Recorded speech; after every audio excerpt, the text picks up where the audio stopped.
उत्तराधन सूत्र के 28वें अध्याय में पहली, दूसरी, तीसरी गाथा की चर्चा हुई है।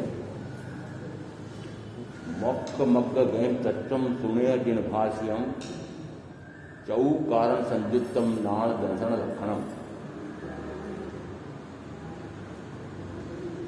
नाणम च दंसनम चेव चरितम च तबोधः ऐस्मग्वत्ति पणत्तो जिनहिं वक्रसिंह।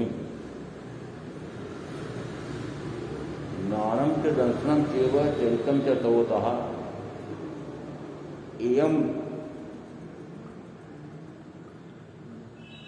मनस्तुम सिद्धिं गईं। ज्ञान दर्शन लक्षणों वाला मोक्ष के मार्ग पर गति कैसी होती है, जिनेश्वर भाषित तुम मुझसे सुनो।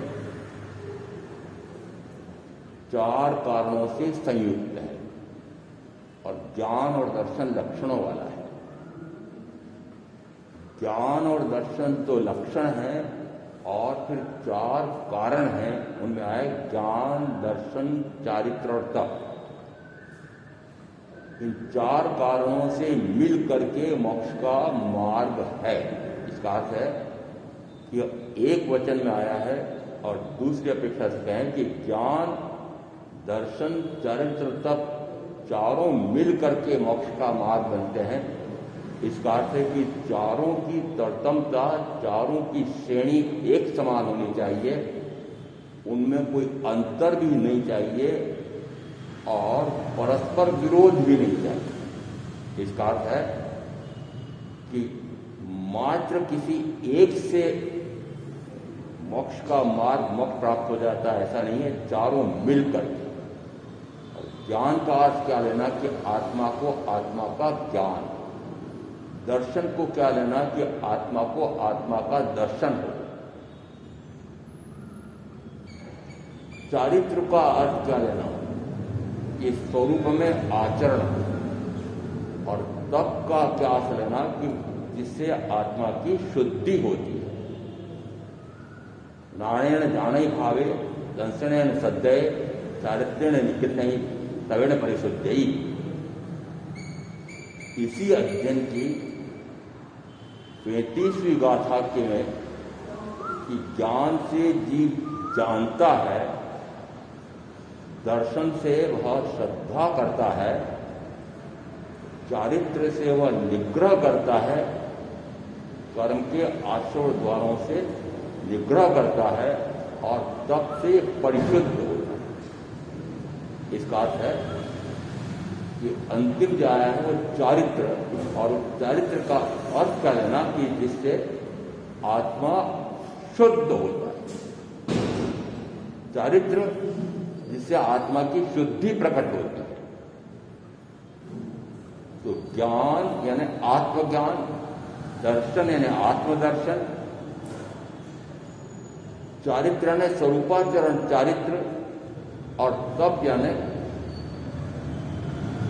कर्मों की निर्जरा करके आत्मा की परिशुद्धि होती। ये 35वीं गाथा के संदर्भ से आया है। 11वीं गाथा में और आया है, नाणम च दंशनम चैव चरितम च तोतः, नाणम च दंशनम चैव, नाणेन जाने भावे दंशनेन सत्ये चारित्रेण निर्गण्य, नाणम च दंशनम चैव चरितम च तोतः। ज्ञान और दर्शन, चारित्र और तप, वीर्य और उपयोग, यह आत्मा के 6 लक्षण हैं। 11वीं गाथा में आया। इसका अर्थ है कि लक्षण का अर्थ होता है कि जिसको लक्ष्य करके कहा जाता है वह लक्षण गुण से भी विशेष माना गया है। आत्मा ज्ञान और दर्शन से जाना जाता है, तो ज्ञान से जाना जाता है। बरसात के दिनों में थोड़ी सी नमी का स्थान हो और एक कोई पत्थर का छोटा सा टुकड़ा पड़ा हो, आप उस टुकड़े को उठाएं तो ऐसा लगता है कि कुछ बहुत सूक्ष्म जीव हैं, वो एकदम चलने लगते हैं, फिर रुक जाते हैं। ध्यान से देखो तो ऐसा लगता है कि रजकण है बहुत सूक्ष्म। इसका अर्थ है कि जैसे आपने वहां उंगली रखी, ये चींटी जागती चींटी है कि कलेवर मात्र है, जैसे आपने वो चींटी जहां पड़ी है वो उंगली रखी, वैसी वो भागती है। इसका अर्थ है कि वो जीवित प्राणी है। तो ज्ञान से जीव है इसकी पहचान होती है। आत्मा की, जीव की पहचान किससे? कि ज्ञान से। आगे दिया दर्शन, कि जिसमें आत्मा को आत्मा का दर्शन होता है। ये दर्शन शब्द 4 घाती कर्मों में 2 स्थान पर आया है। कहां आया?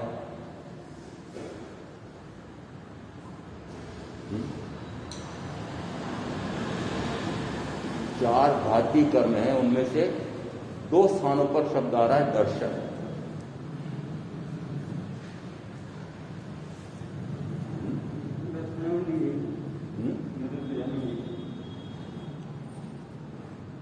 दर्शनावरणीय क्या शब्द आ रहा है?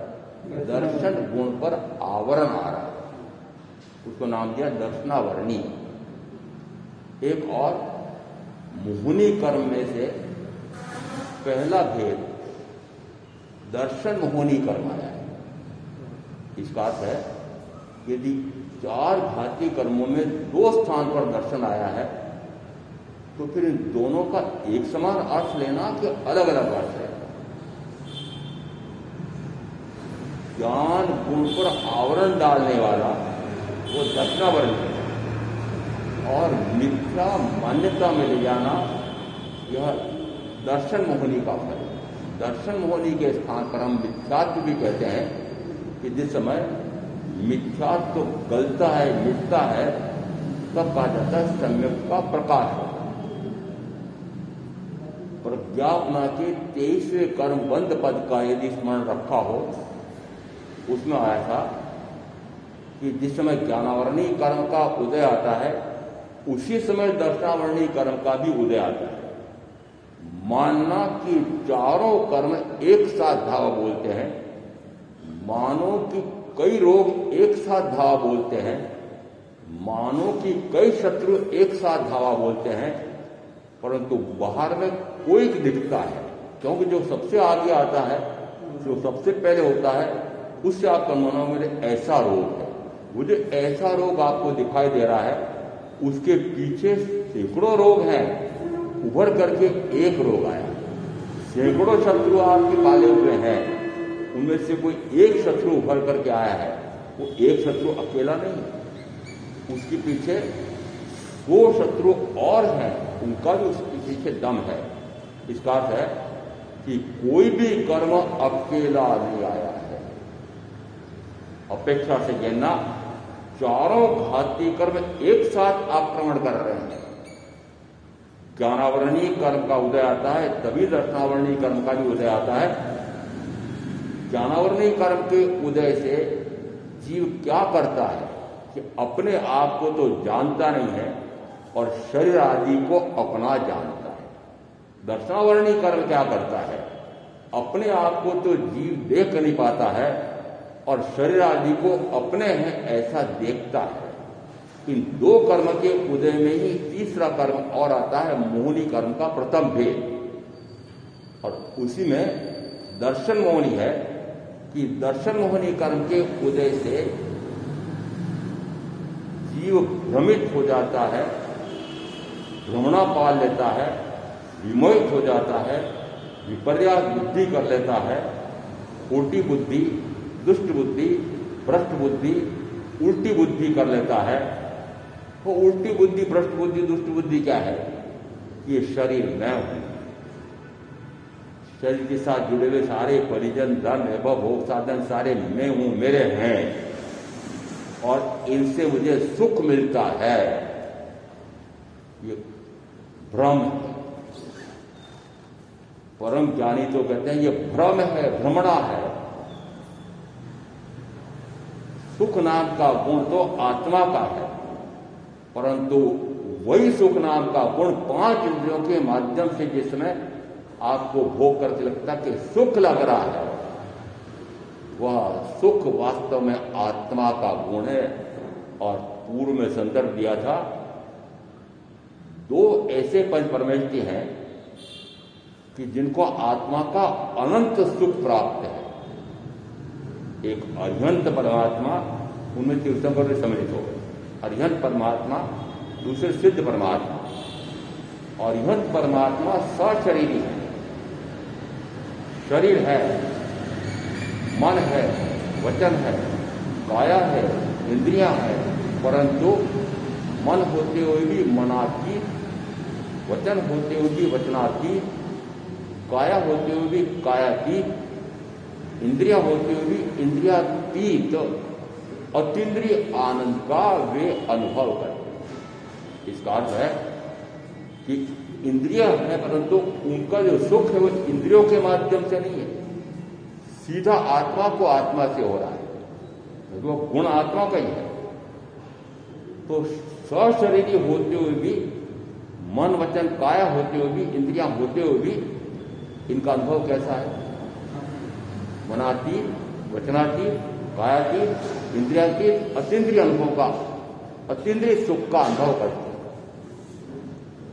और उस पर से आपको ये पक्का करना है कि शरीर होते हुए भी, शरीर इंद्रिया होते हुए भी उससे परे आत्मा का सुख आत्मा से प्राप्त हो सकता है, होता है।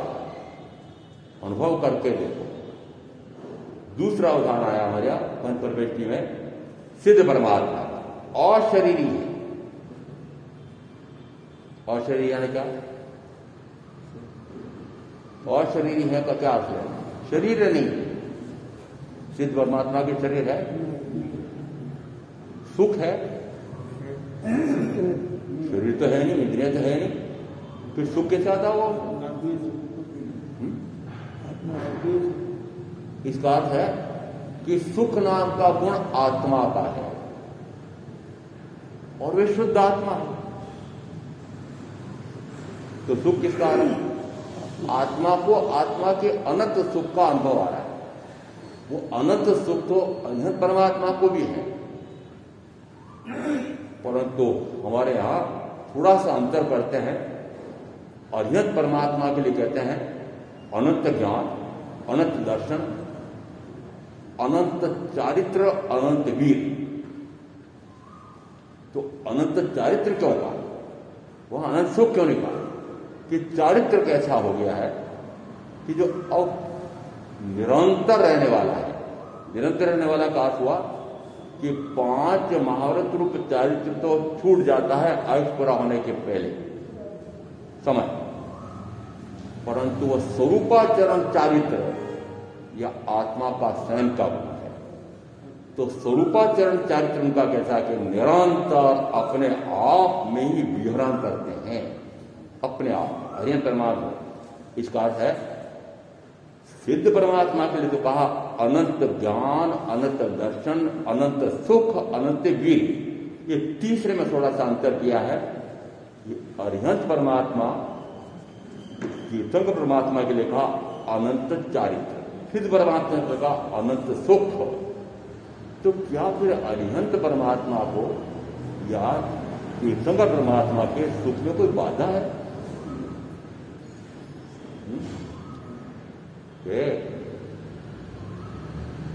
कौन सी बात है? कि शरीर है, संसार में बैठा है, तो बाधा हो। जब तक आयुष कर्म क्षीण ना हो तब तक 4 आघाती कर्म पड़े हुए हैं। 4 घाती तो क्षीण हो गए और 4 आघाती पड़े हुए हैं। इस कारण से अरिहंत परमात्मा के लिए कहा जाता है वो उनके पास अनंत सुख, अव्यवहार सुख नहीं है। यह व्यवहार में ऐसे कहा जाता है। वस्तुतः वे भी अनंत सुख में निरंतर लीन रहने वाले हैं। बाह्य से हमें लगता है कि भी शरीर है, भी तो आवागमन गमनागमन हो रहा है। इस कारण से अरिहंत परमात्मा के लिए अनंत सुख शब्द नहीं आया। अरिहंत परमात्मा के अनंत अव्यवहार सुख नहीं आया। अव्यवाद है ना? अव्यवाद का क्या? कि लेश मात्र भी बाधा नहीं। तो सिद्ध परमात्मा का सुख कैसा है कि उनको कभी भी सुख में बाधा उत्पन्न नहीं होती। अभी आप जो 5 इंद्रियों के माध्यम से सुख का अनुभव कर रहे हो उसमें बाधा है। तो फिर ऐसा पुरुषार्थ क्यों नहीं करो कि निर्बाध सुख का अनुभव आए? ऐसा सुख का अनुभव करने के लिए जो 5 इंद्रियों का सुख, जिसको आपने सुख का साधन मान रखा है, उसको ज्ञानी विष कहते हैं। जहर, संख्या नाम की पुड़िया तो यदि खाओ तो एक बार मृत्यु होती है। कितनी बार? एक बार। 5 इंद्रियों में से 1 कहो, 2 कहो, 3 कहो, 4 कहो, 5 कहो, इनके माध्यम से जिस सुख का अनुभव करते हैं ज्ञानी कहते हैं वही जौहर है, और उसी कारण से इतने कर्म का आश्रय बंद हो जाता है कि अनंत बार जन्म और अनंत बार मरण। एक बार नहीं, ज्ञानी परम ज्ञानी लाख बार भी कहेंगे रे 5 इंद्रियों का जहर पीना बंद करो, करते हो? 5 इंद्रियों के माध्यम से मिलने वाला जौहर, अम्ब तात मैंने भोगी विश्व संबीते भोगों को, परिणाम कटुक अति दुखदायी आकर्षक लगते लोगों। मृगापुत्र ने माता पिता को क्या कहा? जिस समय माता पिता वैरागी के समक्ष भोग का आमंत्रण देते हैं, उस समय वे मृगापुत्र वैरागी क्या करें कि अम्ब तात मैंने भोगी विश्व सम मीठे भोगों।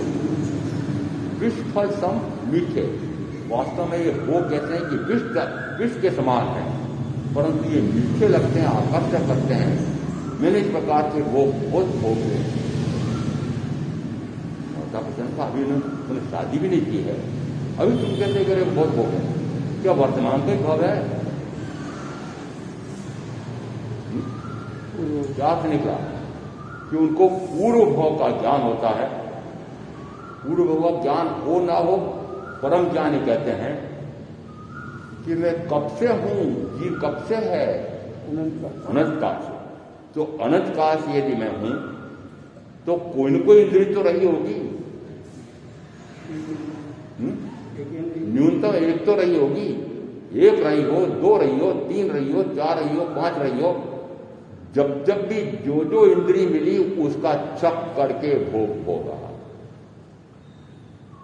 और उत्तराजन सूत्र का 32वां अध्याय ब्रह्मास्थान, उसमें 5 प्रकार की इंद्रियों का भोग भोगने वाले जीव, उनमें से जिस जीव को एक इंद्रिय प्राप्त हुई है वो एक इंद्रिय का भोग भोग करके मरण को प्राप्त होता है।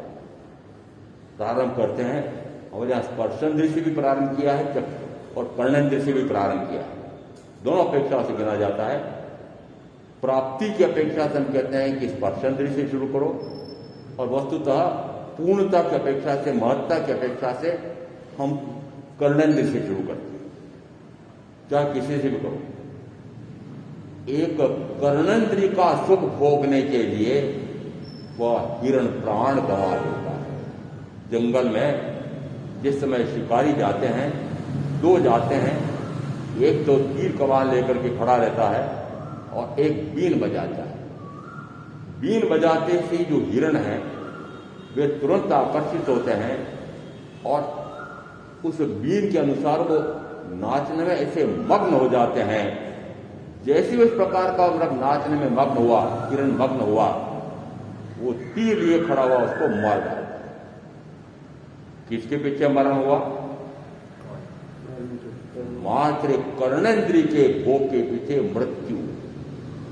दूसरा उदाहरण देते हैं, चक्षुंद्रिय के पीछे अभी भी हो सकता है, परंतु बरसात के दिनों में देखो, बड़े बड़े आपके बिजली के लट्टू, हेलोजन, वो कीट पतंगे, मच्छर आकर के उस पर गिरते हैं।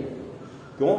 बड़ी मुश्किल से उनसे चौथी इंद्रिय जुड़ी है, तो उस चौथी इंद्रिय का भोग भोगने के लिए क्या करेंगे? प्रकाश के पास जाते हैं, जहां तेज प्रकाश है वहां सैकड़ों मच्छर, कीट पतंगे। देखो प्रातःकाल, मुख्यतः बरसात के दिन में नीचे, मैंने जाते समय देखा एक बार कि नीचे कौवे चुग रहे हैं कुछ। मैंने कहा दिख तो कुछ रहा नहीं, क्या चुग रहे हैं? है ना, दाना तो है नहीं, दाना तो कौवे खाते भी नहीं है। पर वो कीट पतंगे जो उस हेलोजन पर मूला लगा रहता है कांच का, उस पर जा जा करके गिरते हैं, नीचे जब गिर पड़ते हैं, मूर्छित हो जाते हैं, मर जाते हैं, वो कौवे खा लेते हैं। एक चक्षुंद्रिय के पीछे प्राण ग्रहण, घ्राणेन्द्रिय।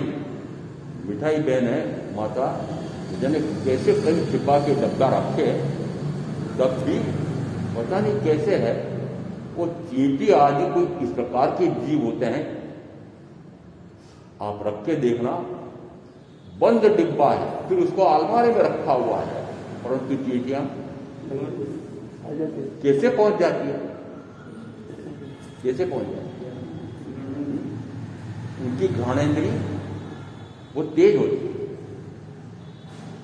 बहनों की भी घ्राणेंद्रिय तेज होती है। कुछ भाई भी ऐसे होते हैं, आजकल जो भोजन की परीक्षा होती है, राष्ट्रपति प्रधानमंत्री बड़े बड़ों की भोजन की परीक्षा होती है, पहले और कोई लोग परीक्षा करते हैं तब उनको भोजन दिया जाता है। तो इस प्रकार के विशेषज्ञ नियुक्त किए जाते हैं, जरा भोजन की परीक्षा करो कि इसमें कोई और भी तो नहीं, वस्तु तो नहीं है। मात्र वह व्यक्ति सुगंध से पता लगा देता है कि यह भोजन विष वाला है क्या निर्विष है। ये तो उदाहरण दे रहा हूं कि घ्राणेंद्रिय कितनी तेज होती है। इसका अर्थ है कि मात्र घ्राणेंद्रिय के पीछे वो चिपचिपा पदार्थ है और वह चींटी कहो मकोड़ी कहो जाकर के वो खाने लगता है और चिपक जाता है और मृत्यु हो जाती है। नाक से निकला वह मलगम, जैसी मलगम पड़ा वहां पर वो बारीक बारीक लाल चींटियां आ जाती है, मकोड़ियां आ जाती है, उनको खाने लगती है, खाते खाते उस पर चिपक जाती है, मृत्यु हो जाती है। इसका अर्थ है कि मात्र घ्राणेंद्रिय के सुख के लिए जीव प्राण गंवा देता है। आटा लगा हुआ है कांटे में और वो मछुआरा जैसे ही तालाब में वो कांटा डालता है, वो मछली क्या खाने के लिए आई? आटा खाने के लिए। परंतु वो कांटा ऐसा होता है कि जैसे वो उस आटे को खाने लगती है, वो उस कांटे में फंस जाती है और मृत्यु हो जाती है। यदि मैसूर जाकर के देखो तो वहां मैंने भी देखा तो था, बहुत सारे हाथी होते हैं। अब तो बहुत सारे हाथी पता नहीं क्यों मार डाले हुए, फिर भी अभी कुछ हैं सुरक्षित हो गए हैं। मेनका गांधी की कृपा मानो। हाथी, एक हाथी मारो तो पता नहीं कितनी उसकी कीमत होती है। उसमें से मुख्यतः उसके जो बाहर में दिखने वाले सींग, मैसूर जो गए होंगे वो वहां से बढ़िया बढ़िया खिलौने लेकर के आते हैं। वो खिलौने किसके बने होते हैं? वो उन सींगों के खिलौने बने होते हैं। पहले जिस प्रकार का सफेद नई पहने क्या कहते हैं, जो जूड़ा पहनती थी, नीचे चूड़ियां और फिर बाहा में भी पता नहीं क्या पहनती, क्या कहलाते, चूड़ा। वो किसका बनता था? हाथी दांत। इसका अर्थ है कि हाथी दांत के बनने वाले खिलौनों की, चूड़े की भारी कीमत होती है। इसलिए शिकारी क्या करते हैं कि शिकारी में हाथियों का शिकार करते हैं। शिकार करने की पद्धति आई है, वे एक गड्ढा बनाते हैं, उस गड्ढे की मिट्टी बाहर करके फिर उस पर छोटे छोटे लकड़ियां लगाते हैं, फिर उस पर पत्ते बिछाते हैं, फिर वो मिट्टी डाल देते हैं और एक हथीनी नकली वो खड़ी करते हैं और फिर शिकारी तरह तरह की आवाजें लगाते हैं हाथी के लिए। उन हाथी को लगता है कि हथनी मुझे पुकार रही। वो दौड़ा दौड़ा जाता है और वो जो गड्ढा आया है उसमें गिर जाता है और मर जाता है। एक स्पर्शेंद्रिय के सुख के पीछे हाथी ने प्राण गंवा दिया। 25वें अध्ययन में ये सारे उदाहरण देकर के ज्ञानी कहते हैं, अरे एक एक इंद्रिय के पीछे जीव प्राण गंवा देता है। हे मनुष्यों, तुम्हारे पास तो 5 इंद्रियां हैं, ऊपर मन राजा भी है, और इन 5 इंद्रियों का चक करके भोग रहे हो। यहां तक आया है कि वह जीव, एक एक इंद्र का उदाहरण दिया, मन का उदाहरण दिया कि वह चोरी करता है, झूठ बोलता है, अपवंचना करता है, हरण करता है, अपहरण करता है, न जाने किस प्रकार के एक एक इंद्रिय विषय के भोग के पीछे मनुष्य इतने पापाचरण करता है। ऐसे पापाचरण को उत्तराजन सूत्रकार कहते हैं प्रमाद। इंद्रिय विषय के भोग के पीछे जीव प्राण गंवाता है। तो पहले उदाहरण दिए इन अन्य चिरंजीवों का। और अब उन उदाहरणों के अनुसार था कि यदि एक इंद्रिय के विषय भोग के लिए भी उसको प्राण गंवाने पड़ते हैं, तो हे मनुष्यों, इन पांचों इंद्रियों के भोग को भोगने के लिए चक करके टूट पड़े। ये किसके लिए बोला मैंने? अरे मैंने किसके लिए बोला? हमारे लिए। तो आपको समझ में आया क्या? और आपको समझ में आया क्या कि एक एक इंद्रिय के पीछे भी प्राण गंवाने पड़ते हैं? तो आप तो पांचों इंद्रियों का चक्कर भोग रहे हो, और चक्कर भोग रहे हो। आगम में आया प्रमाण कि जिस समय जीव को जिस इंद्रिय का विषय भोग मिलता है वो चक्कर के भोगता है। उनकी तो फिर भी बुद्धि कम होती है, गिरेंस है। आपकी तो बुद्धि भी गजब की है, और बुद्धि बल से आपने खूब पांचों इंद्रियों के सुख साधन बटोर रखे हैं, और मात्र वो साधन बटोर रखे हैं, खूब चक्कर के भोग रहे हैं। फल क्या आएगा? फल बताऊं कि नहीं बताऊं? अनंत बार जन्म, अनंत बार मृत्यु। और अब यहां से मैं वापस मोक्ष के मार्ग में 4 बातें आई थी: ज्ञान, दर्शन, चारित्र और तप। परंतु मैंने संदर्भ दिया था कि एक पत्रिका में मैंने मुख पृष्ठ पर देखा था, बीच में गोला बना हुआ था, उस पर लिखा था मोक्ष। गोलाकार बाहर का एक गोला है, उसमें दान, शील, तप और भावना। दान, शील, तप और भावना। और आपने सुना होगा दान, शील, तप और भावना ये मोक्ष के द्वार हैं। सुना है? सुना है? मेरा हाथों बोले तो व्याख्या करूं फिर। सुना है? दान किसका, किसको? दान किसका और किसको? तो अब पहले मैं आगमों में उत्कृष्ट से उत्कृष्टतम दान की बात कर रहा हूं। और पहले ये समझ लेना कि दान से पुण्य का उपार्जन होता है, और पुण्य का उपार्जन भी तब होता है कि दान दे करके वापस वह प्रतिफल नहीं चाहता है, स्वर्गीय सुख नहीं चाहता है, परंतु स्वर्गीय सुख के लिए आपके मंत्री जी ने उस डब्बे पर लिख रखा है परलोक की पूंजी। देखना भी उठ करके तो परमेश्वरी का जो लिखा हुआ है ताकि 9 पद, उसके नीचे दान पेटी है, उस पर लिखा है परलोक की पूंजी। जिनके पास इतनी पूंजी इकट्ठी हो गई है कि वो सोचते हैं अब इतनी पूंजी है, सारी तो खा करके खत्म नहीं कर सकते, इसलिए ऐसा करो, इसका विनियोग करो। अब बैंक में विनियोग करो तो मुश्किल से 8-9%, 12% दे देते होंगे, पता नहीं कितना देते हैं साल भर का, 100 रुपये पर 12 रुपये गिन लो। परंतु ये परलोक की पूंजी कैसी है? 1-2 100 मिलते हैं, 1-2 हजार मिलते हैं, 1-2 लाख मिलते हैं। 1 रुपया दान करो तो वापस परलोक में कितने मिलेंगे? अरे बोलो से दान देने वाले कितने मिलेंगे? ये क्या बढ़िया विनियोग है। वस्तुतः यदि इस प्रकार का भाव है तो वह दानी, वह पुण्य भी। क्यों? क्योंकि वापस वो चाहता क्या है? चाहता क्या है? प्रशस्ति, गान,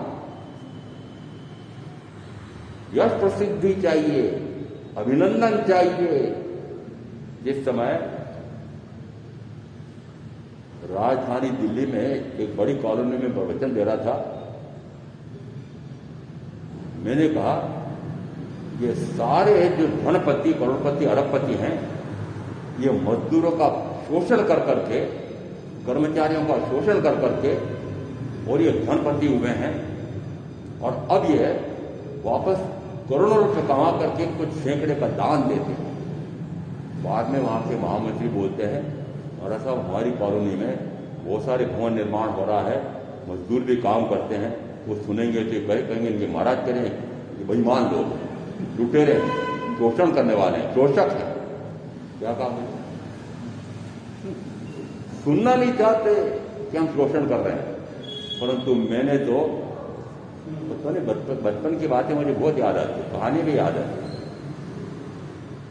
नानक देव सिखों के प्रथम गुरु, एक दिन भरी सभा में उन्होंने जो भोजन लाए थे भिक्षा में, एक रोटी उठाई और मुट्ठी में रखी, दूसरी रोटी और दूसरी मुट्ठी में रखी और एक मुट्ठी को जोर से कसा तो उसमें रक्त की बूंदें टपक रही थी, और दूसरी रोटी को भी कस करके पकड़ा तो उसमें जल की बिंदुओं ने टपक रही थी, और बोले सभा में कि ये रोटी मैं गरीबों के यहां से लाया हूं, ये रोटी मैं अमीरों के यहां से लाया हूं। आप सारे अमीर की परिभाषा में आ जाएंगे, गरीब में। अरे बोलो तो सही, कोई ना कोई तो। आप बोलो चाहे ना बोलो, मैं मानता हूं कि आप अमीर की श्रेणी में आते हैं। इसका अर्थ है कि पहले जो धन कमाया है, आज के कर व्यवस्था के अनुसार, आज की आर्थिक व्यवस्था के अनुसार, रोटी तो मात्र परिश्रम से मिल जाएगी, रोटी तो परिश्रम से मिल जाएगी। 8 घंटे काम करके मजदूर इधर उधर से, जंगल हो आसपास कहीं भी झाड़ियां हो तो किमड़ियां, छोटी मोटी लकड़ियां लेकर के आता है, और शाम को जला करके 2-3 पत्थर रख करके, तवा रख करके वो उसकी पत्नी रोटा बनाती है। सुबह उठ करके वापस, सुबह उठकर देखो वो कौन सा स्थान में आ गया थे आदमी, वो विनायक का क्या कहलाता है? एक विनायक क्या कॉलोनी है कोई, ठीक है? उसमें अंदर घुसते से मजदूर, मैंने कहा अरे इतनी सुबह इतनी जल्दी जल्दी आटा गूंद रखा है और तवा रख रखा है और इतने मोटे मोटे रोटे, क्यों इतनी जल्दी क्यों? क्यों रोटा बांध करके माथे पर ले जाना है, और 8 बजे के पहले पहले तो काम शुरू हो जाने की, तो मजदूर चौराहे पर जाकर खड़ा होना है। कितना परिश्रम, इतना परिश्रम बताओ। इतना परिश्रम करके भी मात्र वो रोटा और फिर चटनी किसकी, कि वो प्याज लहसुन की पता नहीं क्या चटनी, थोड़ा सा मसाला, और थोड़ा सा प्रातःकाल उस रोटे का नाश्ता किया, फिर 4 घंटे काम किया, फिर 12 बजे छुट्टी मिली, फिर दोपहर में थोड़ा सा भोजन किया, वही रोटा। मेहनत कितनी? 8 घंटे। मेहनत कितनी? 8 घंटे। आपकी मेहनत कितनी? एक सौदा किया, ये लाख रुपए, ये करोड़ रुपए, तो एक सौदा किया लाख रुपए, करोड़ रुपए कहां से आ जाते हैं इनके पास?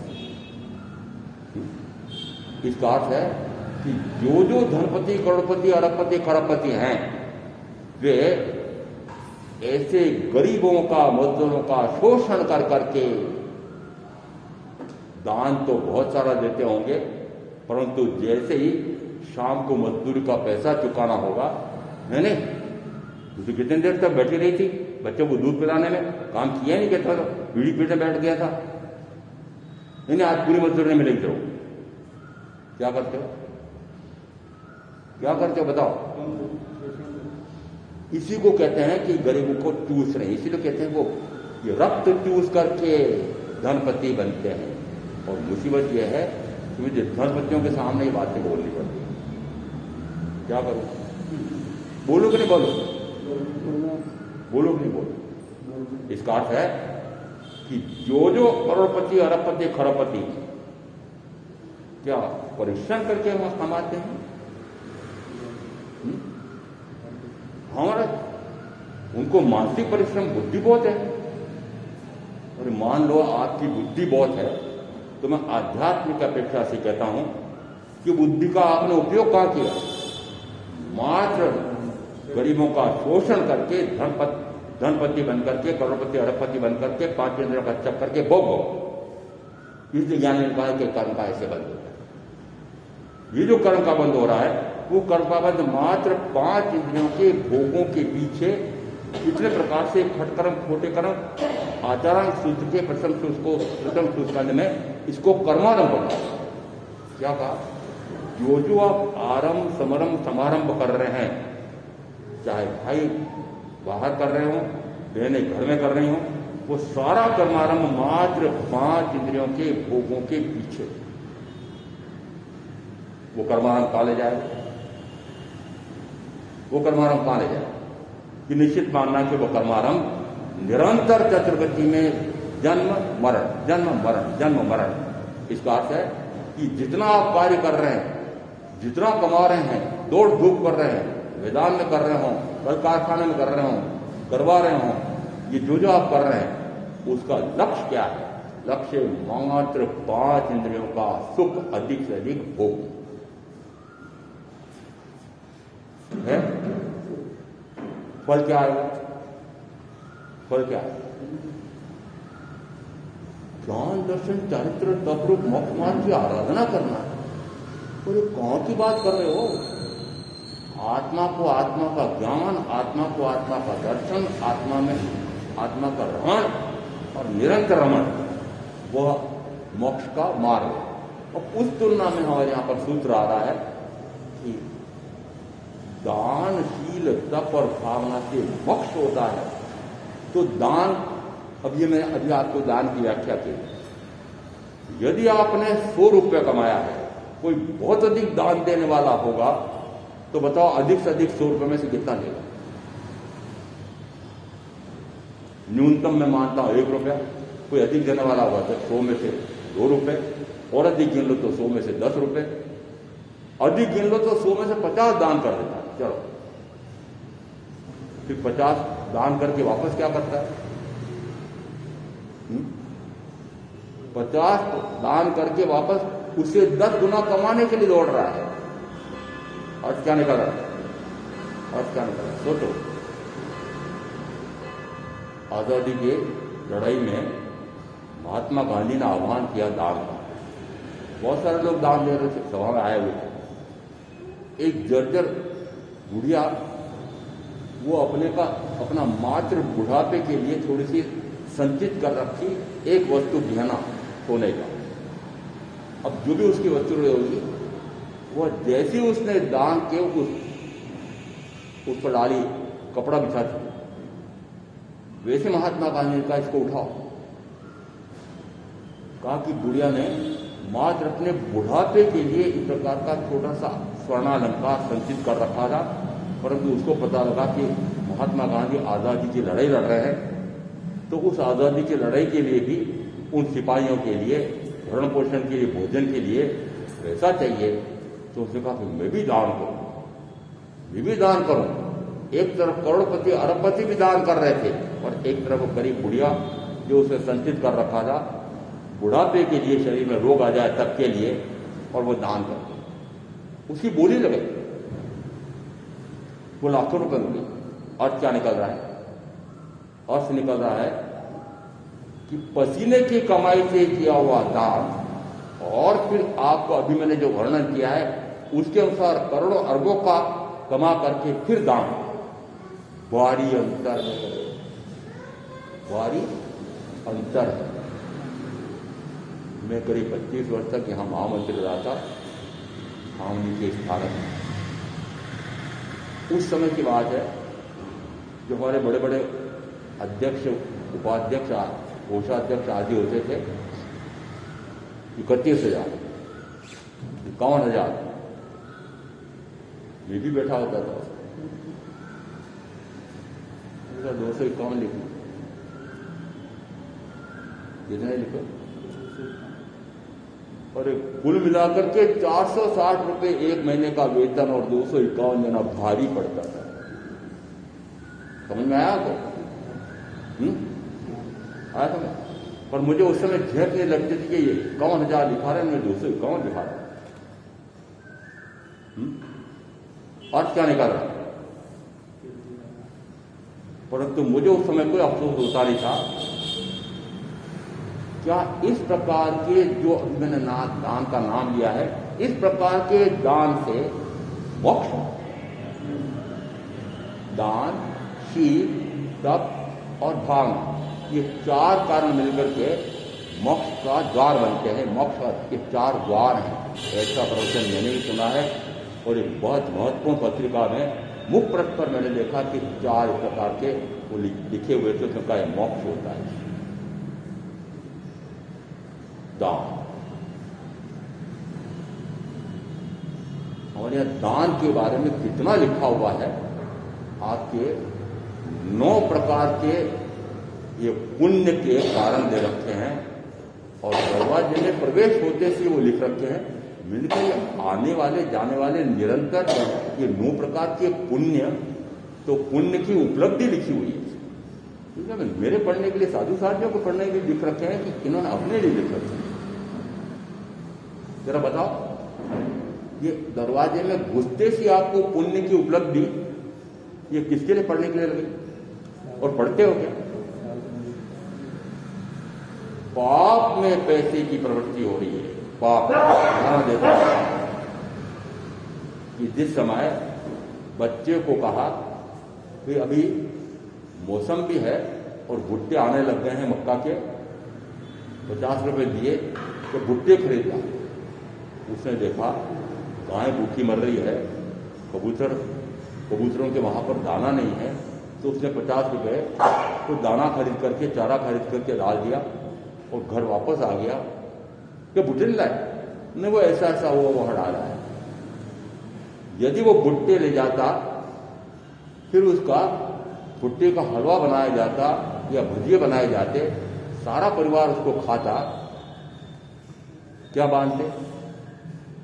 पाप। क्या बांधते? पाप। उसके जगह वहां खर्च करके आ गया तो क्या किया? पुण्य। पाप से पुण्य श्रेष्ठ है, पाप से पुण्य श्रेष्ठ है। एक तरफ आपके पास पुण्य करने का भी अवसर है, एक तरफ आपके पास संवर निर्जरा का भी अवसर है। कौन सा कार्य पकड़ना चाहिए?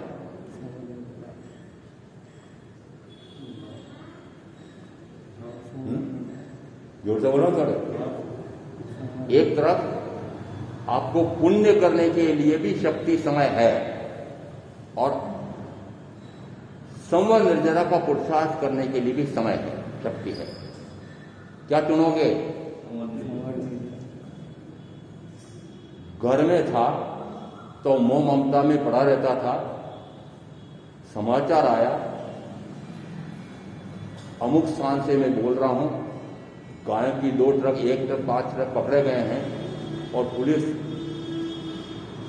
उनको जब्त नहीं कर रही है, और जब्त भी कर ली तो हमको उसकी अभिरक्षा नहीं दे रही है, जरा सा जरा आ जाना। आधी रात को भी समाचार मिलता था तो भागा। क्या किया बताओ? पाप के स्थान पर पुण्य, और उस पुण्य का वर्णन इसलिए नहीं करना चाहता कि उससे कोई लाभ नहीं हुआ मुझे, परंतु अब मैं कह रहा हूं, हसमुख भाई और हम साथ साथ काम करने वाले बहुत सारे थे। जिस समय मैं सर्ववृत्ति संयम ले रहा था भीलवाड़ा में, उस समय हसमुख भाई ने हमारे अखिल भारतीय कृषि गोवा सेवा संघ के अध्यक्ष, उनको कहा आपकी ये कार्याध्यक्ष उपाध्यक्ष हो गए हैं, कार्याध्यक्ष था जारूर साहब दीक्षा ले रहे हैं, तो केशरी काका जो हमारे अध्यक्ष है, उनको कहो कि मुखबत्ती बांध करके स्थानक में कोने में बैठे रहोगे, ऐसी अहिंसा का पालन करने के लिए दीक्षा ले रहे हो, इधर इतने जीवों की रक्षा के लिए आप इतना काम कर रहे हो, क्या कर रहे हो? बताओ, कितने जीवों की रक्षा, गाय की रक्षा का कार्य कर रहा था, उसको छोड़ करके मैंने सर्ववृत्ति संयम किया। अरे कोई न कोई तो बताओ, क्या किया मैंने? अच्छा किया कि बुरा किया? उनको तो बताओ, इतने जीवों की रक्षा करना पुण्य,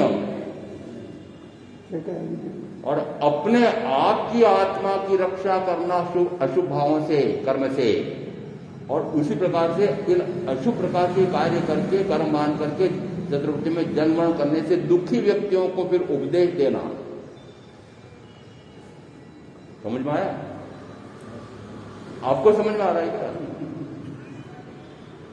धर्मेंद्र जी को पूछा मैंने रात, इनका भाव है? नहीं अभी तो नहीं। मैंने फिर कब आयुष्काल आएगा तब? अभी तो नहीं। मेरे 60 के तो हो गए। नरेंद्र छिंगा भाई कल ही मिले वापस, पता नहीं कितने 10 वर्ष के बाद मिले। तो मैंने कहा भाव है? मैंने कहा मैं इसलिए नहीं कहता आजकल कि अकेला हो गया हूं। मैंने कहा मुझे परवाह नहीं, मुझे कोई सेवक नहीं चाहिए, मुझे सेवादार साधु चाहिए ही नहीं। मैं पहले भी कहता, मैं तो अपने शरीर संबंधी काम सारे शिष्य थे तब भी स्वयं करता था, और शिष्य नहीं है तब भी करता हूं। मुझे कोई सेवक की आवश्यकता नहीं है, मुझे गृहस्थ की सेवा लेना नहीं। इसका अर्थ है कि मुझे तो किसी प्रकार का ऐसा सेवादार नहीं कि, परंतु मैं नरेंद्र जी को पूछा, कहीं वो पूछता रहता हूं कि दीक्षा रहना है? नहीं मेरा दीक्षा किधर, अभी इतने काम पड़े हुए, इतने काम पड़े। मैंने कहा सारे काम निपटा के जाओगे? क्या पूछा मैंने? जो आप समस्याएं बता रहे, घर संबंधी, परिवार संबंधी, व्यापार संबंधी, उद्योग धंधे संबंधी, कारखाने संबंधी, वो सारी समस्याएं जिस समय मुझे सुनाते लोग, मैं तो सुनना नहीं चाहता पर सुनाते हैं। जब सुनाते हैं तो मैंने फिर फट से पूछा, मैंने कहा सारी समस्याएं जो जन्म और मरण के बीच में आ रही है, इन सारी समस्याओं को, दुखों को, क्लेशों को, बाधाओं को, परिताप, परेशानियां, इन सबको निपटा करके फिर जाओगे परलोक में? अरे आपसे पूछ रहा हूं।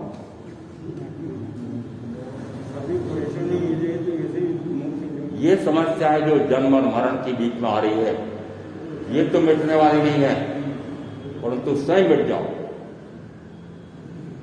आयुष का काल निश्चित मानना कि न जाने कब वह पूरा होता है, न जाने कब पूरा होगा, और निरंतर आप जन्म और मरण के बीच में आने वाली समस्याओं को निपटाने में जूझ रहे हो, और ऐसा करके अनंत काल का बंद कर रहे हो, और आयुष काल न जाने कब आएगा और पकड़ करके ले जाएगा। हमारे यहाँ कोई इस प्रकार से कोई पहाड़े पर बैठ करके यमराज या उनके दूत नहीं आते हैं, इस प्रकार का दृष्टांत मैं देता भी नहीं हूं, परंतु अभी जैसे मैंने माना कि पकड़ कर कोई पकड़ कर नहीं जाता। आयुष काल पूरा हुआ, प्राण निकल गया, और वो आयुष काल कब पूरा होगा ये पता नहीं। ये पता नहीं कि आयुष काल कब पूरा होगा। ये तो पक्का है कि जितना मैंने पूर्व भाव में आयुष बांधा है, वह एक क्षण में न घटता है न बढ़ता है, परंतु वो कौन सा क्षण होगा कि जिसमें प्राण निकलेंगे ये मुझे पता नहीं है। तो फिर मुझे हर पल सावधान रहना चाहिए। हर पल सावधान इसलिए रहना चाहिए कि हर पल इस अमूल्य रत्न चिंतामणि जैसा तो मनुष्य भाव मिला, कृष्ण परमात्मा की वाणी और सदगुरु का योग मिला, इस प्रकार के जो स्वर्णिम अवसर मिले हों, और उस अवसर का उपयोग मात्र जन्मन से मुक्ति का उपाय कर लूं, ऐसा मैंने तीर्थंकर परमात्मा की वाणी से पक्का किया है कि ये मनुष्य गति इस प्रकार की गति है कि गति से मुक्त होने का पुरुषार्थ करूं तो मुक्त हो सकता हूं। ऐसा जिस समय अंदर में पक्का हुआ, तो एकमात्र मुक्ति का ही पुरुषार्थ करने का निश्चय करके उसी प्रकार का पुरुषार्थ कर रहा हूं, और मेरे समक्ष आने वालों को भी मात्र मुक्ति, जन्म से मुक्ति, मोक्ष का ही उपाय बताता हूं, और कोई उपाय बताता ही।